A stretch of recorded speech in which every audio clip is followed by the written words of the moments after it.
Makikita nito ang ganda nito na. Ang panadero. Hindi ka naman mawala siya. Hindi mo sila matuturuan kasi maduro Ay, yung hindi po. panadero eh. Yes po, maano sila, magtatampo agad. Kasi, Marami. kasi may bakery ako maliit. Ngayon pag sinabi ko, syempre nag-aamit. Pinubuksan sa Muntalban, ay North Sagaray.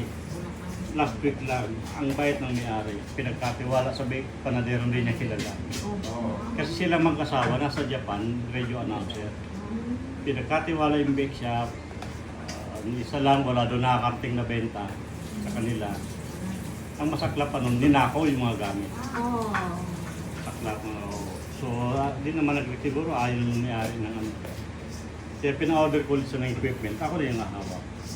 Kaya sabi niya, bahala ka na dyan. So ngayon, siniset ako ulit, pabili ako ng mga equipment.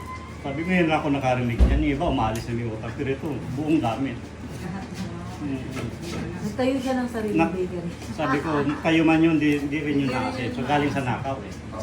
Sa una, masaya siya, pero di niya alam yung mga bawi nun. Nadalhin niya rin yung sir. Nasaan ako ng mother-in-law, yan, pinahinga ko na siya. Bago kayo dumating, pahinga na ako. Yun ang isang simada, sir. Hindi, mother-in-law. Inuna ko na Ngayon siya, sa ano, para sa isa. Iskasuwi mauna na. Ang mother ko po, yes.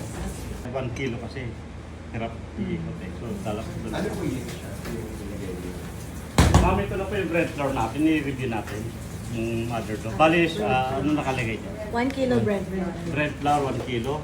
Pero double recipe, kaya 2 kilo. Sa 1 kilo muna tayo. Tapos, Dodoble na lang 12 po. grams na. So, yun din po muna. Wag na wag nyo